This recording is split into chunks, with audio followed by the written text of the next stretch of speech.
Hello my dear friends, you're in the Military Summary channel. In this short video we're going to discuss the most important events that took place during the previous night of the local time.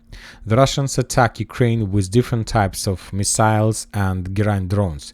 For example, according to information we have, around 10 explosions took place in Kyiv. The Ukrainians are saying that they managed to shut down every single missile, but the Russians are saying that they managed to got the target. The Russians were using Iskander and S-400 cruise missiles for those purposes. Another massive attack took place in the southern part of Ukraine, in Odessa area. According to information we have, the most powerful attack on ports near Romanian border took place this night. The alarm has been blaring for 4.5 hours. A swarm drones were hitting targets in the area of Reni, Ismail and Kyiv. Furthermore, according to some sources, explosions took place either in Odessa. Now we are moving to the south, to Kherson direction. The Russians continue storming operation of the village of the Ukrainian foothold in this area, and there are either the Russians and the Ukrainians published few videos. For example, on this video we can see another attempt from the Russian forces to storm the village with armored vehicles, and the previous attack, this attack took place on the northeastern part of the village, but after the armored vehicle was empty, the Russians took a decision to step back. Important note that you need to see is the distance and the position and the coordinates or original place the Ukrainian FPV drone was sent. So basically, according to this video, the Ukrainians don't have FPV operators in Krynki, and the Ukrainians use their bank of the river, let's say Tyaginka, Ivanovka, as the main FPV drone operator base. And when the Russians start attacking or another attempt to clear the territory, the Ukrainians send their FPV drone from the Ukrainian bank of the river, and that's it. So this is the tactic. So basically the Russians do have some time for many purposes to make small attacks, to make another attempt to clear the territory and to step back and not being hit by the Ukraine FPV drone. But not always the Russians can do this, because from time to time the Ukrainians are able to get another Russian armored vehicle and to destroy it. For example, on this video we see how the Ukrainians managed to get the Russian armored vehicle, and as a result of FPV drone strike, that armored vehicle was destroyed. If we increase the number of updates for, let's say, since the beginning of the week, then we're going to see that the Russians are using the following tactics. During the previous half of the week, the Russians were attacking from the southwestern part of Krynki. They were attacking along this line, and when the armored vehicles were empty, the Russians returned back to the mainland. In the end of this week, the Russians changed their focus and were attacking from the northeastern part of Krynki. They were attacking, trying to get as close as possible, as deep as possible inside of Ukraine defense belt, and when the armored vehicle were empty, the Russians returned back to the mainland, let's say in direction of the village by the name of Karsumka. So the Russians are not risking. The Ukrainians, as you can see, also try to use their benefits or this foothold for the purpose to discover Russian armored vehicles and to destroy them with FPV drones strikes. While these attacks, the Ukrainians discovered their positions in the vicinity of Tyaginka, and then the Russians tried to destroy the Ukraine FPV drone operators with, let's say, Mur missiles, with FPV drones either. Now we are moving further to Zaporizhia area, and we have lots of updates from Bradley Square. According to information we have, after the Russians managed to improve their positions on the southwestern part of the village, I'm talking about this line. If you remember, during the previous week, the Russians were attacking in this direction and they got as close as possible to the village itself. The Russians changed their focus and started attacking the Ukrainian forces in the southeastern part of the Rabotina, in the fields between Novoprokopovka and Rabotina itself. Before another attack, the Russians first of all established complete FPV drone control over the main supply roads that goes from Rabotina to the Ukraine fortification area.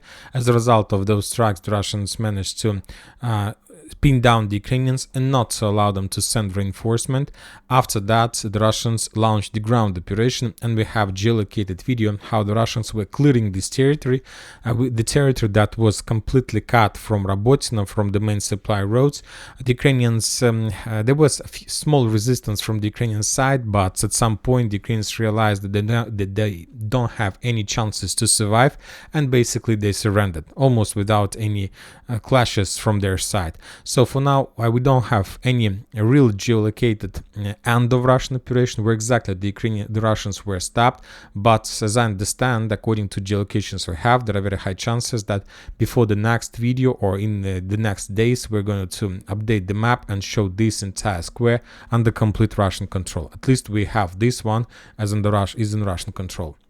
Now we are moving further to the South Donetsk direction. We have some updates. The Russians continue offensive and storming operation of Novomikhailivka. Today we got another geolocated video how the Russians were bombing and attacking the Ukrainian positions with FPV drones on the northeastern part of the village, which confirms some certain focus of the Russians on this territory. So probably, and there are very high chances that within the next, let's say 24 or 48 hours, the Russians will make another attempt to attack Novomikhailivka from the northeast. So basically, when talking about map, the Russians may try to attack in this direction. And to connect and shorten their front line exactly on the eastern part of the village. When talking about Mariupol, as you can see, we have a lot of geolocations either from the Russians and from the Ukrainian side. The Russians during the previous nights and days were attacking and bombing the Ukrainians in the forest between the villages Georgievka and Mariupol, which means a lot. First of all, the Russians are moving their focus further from Mariupol to Georgievka.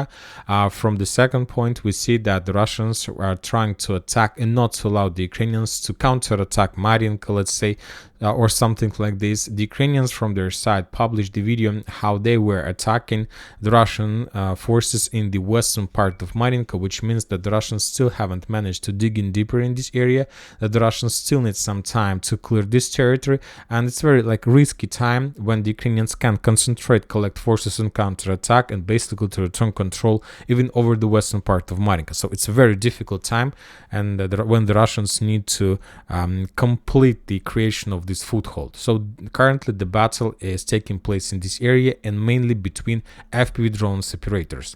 The Russian focus area goes along this line, and the Ukrainians focus area is moving along this line. So we'll see what is going to be next. Now we are moving to Avdiivka area, and we also got interesting updates from this territory. This morning the Russians published the video of artillery preparation in direction of the villages Toninka and Severna, the area of responsibilities of 53rd Mechanized Brigade. Very difficult to understand what exactly the Russians are planning to do, but obviously this attack reminds me the beginning of something bigger. So there are very high chances that during the day the Russians will make more attempts to attack these villages using armored vehicles and operation on the ground. When talking about Stova, the Russian sources reported that today, during the previous night, the Russians managed to establish complete control over the village without, of course, any geolocated video confirmation. The Ukrainians from their side published the video of how they managed to discover during the night period of time another Russian group that was trying to cross the railways. That group was discovered and completely destroyed as a result of multi-launch rocket system strikes, artillery strikes and mortar strikes. So this is the situation, and for now we're not going to change the map because we don't have enough of evidence to color this territory either in yellow or in red colors. Now we are moving to Horlivka, and we have a lot of updates from this territory. If you remember, a few days ago, the Ukrainians published the video how they managed to establish the flag above this tericon, above this landfill.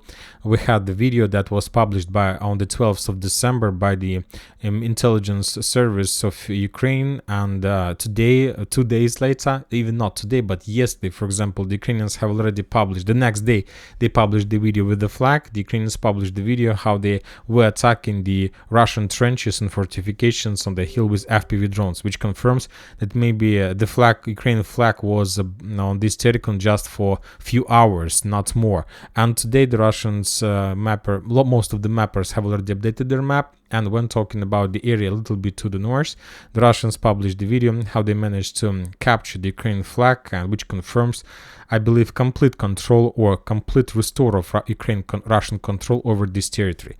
So before the next video, we will update this map and to show this territory under complete Russian control. When talking about Artyomovsk-Bakhmut direction, we also got some updates. If you remember, most of the mappers have already updated their maps, showing that this part of residential area is under complete Russian control. But today we got the geolocated video proof that this might be probably a small speculation. The Russians have just started the clearing of this territory, and we have the video how the Russians were attacking this territory from the north. On this video we can see the Russian tank who was attacking the Ukrainians in Chernobylets dachi, Chernobylets residential area from hidden positions, and after that the Russians start bombing this territory heavily. So basically, according to that video, the Ukrainians were located, at least there is geolocated proofs of the Ukrainian presence in the northern part of this residential area.